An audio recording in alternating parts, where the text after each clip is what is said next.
大家好，我是美食多。时间过得真快呀，转眼已经要到冬季了。很多朋友不喜欢过冬天，手脚冰凉，没精神没力气，头发也会越来越脆弱。这些烦恼我也有过，多亏姑姑指点。像咱们这种情况，就要多吃些黑豆。黑豆有豆中之王的美誉，俗话说冬吃黑，可见冬季吃黑豆正当时。自从我养成了坚持吃黑豆的习惯，受益匪浅。吃黑豆的好处多多，但现做现吃的话很难坚持下来。我来教你一招，好吃又简单，一次多做一些也不怕坏。提起黑豆，大家都很熟悉，别看黑豆黑乎乎的，它的营养价值却非常高。自古就有着常吃黑豆可百病不生，何要长寿吃黑豆的说法。黑豆除了含有丰富的不饱和脂肪酸、卵磷脂、多种维生素之外，其蛋白质含量更是豆类中的佼佼者。同等重量的黑豆中，蛋白质含量是猪肉的2倍，鸡蛋的3倍，牛奶的12倍。黑豆中还泛花青素和多种矿物质，因此黑豆也是一种难得的碱性物质，可谓老少皆宜。女人常吃黑豆对头发好，孩子常吃黑豆能长大个。但凡身边有腿脚牙口很好的老人，您问问，他们大都有吃黑豆的习惯。没想到黑豆这么厉害，那黑豆怎么吃更好呢？为了能够坚持吃黑豆，我学会了不少黑豆的做法：黑豆豆浆、黑豆粥、黑豆糕、醋泡黑豆，每种的风味独特。今天给大家分享的是一种新做法，黑豆饼。这种黑豆饼就是我很喜欢的一种黑豆做法。天气越来越冷，很多人都不想早起，黑豆饼就成了冬季的绝佳早餐。将黑豆碾碎成粉，调成黑豆糊，加上碟料，搅拌放在锅中煎一煎。晚上抽空做上一锅，转天的早餐就有了。别看黑豆饼的做法这么简单，做出的小饼却格外香甜软糯，还带着一股淡淡的黑豆清香味。每次我都会多做一些，放凉了存起来，早餐前加热一下就可以了，随吃随取，特别方便。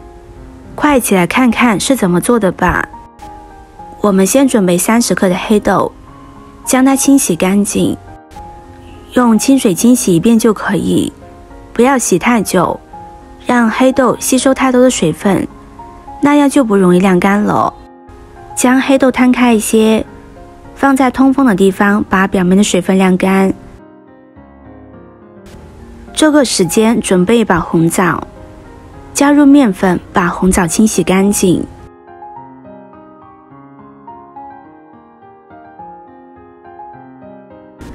刷洗过后，再多换清水清洗2次，将表面的面粉漂洗干净。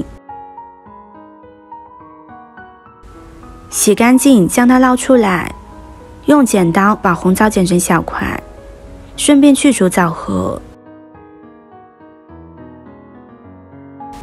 再将它剪成小丁，大家也可以用刀切，不要切得太碎，有些颗粒感，吃着会更香。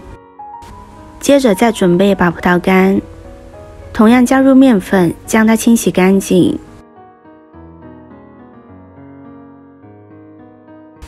多漂洗2遍，直到水变得清澈，将它捞出来放入盘中。再用剪刀将它剪成2半。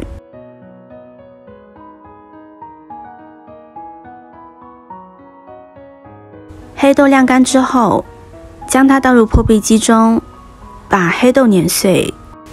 我们一次可以多碾一些黑豆粉，随吃随取就方便了。用黑豆粉蒸馒头、蒸包子都特别香。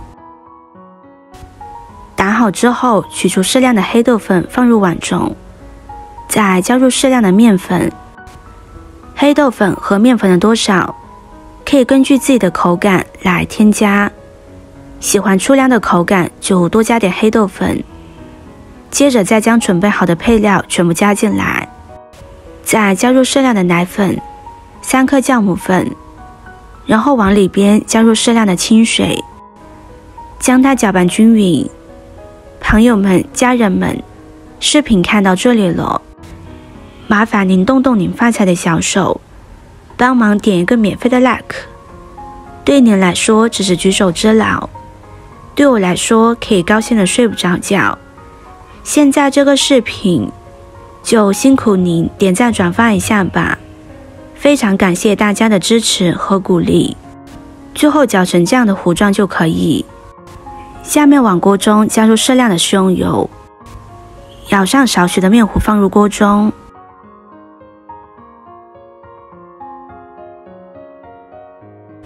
用铲子整理一下，将它摊成一个小饼，用小火慢慢煎，火力不要太大，以免煎糊。黑豆饼做的小一些，更容易熟透。一面煎至定型之后，将它翻另外一面继续煎，将小饼两面都煎至金黄。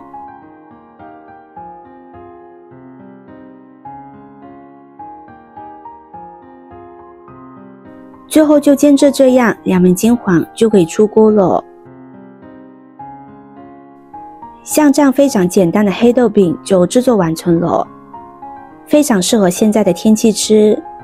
做法不难，多做一些，保存得当的话，吃上1周都不成问题，特别省事。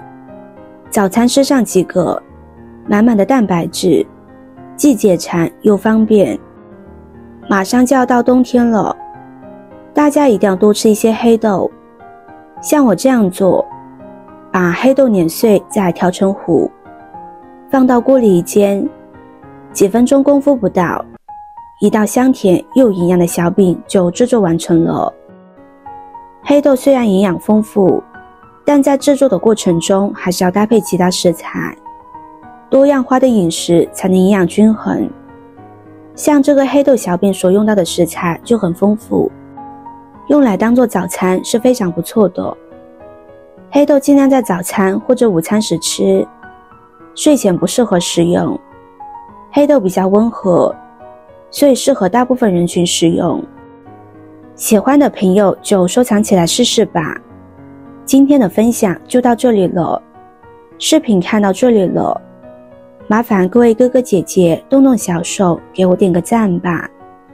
点击我的头像，可以看到更多的美食视频。我们下个视频见啦！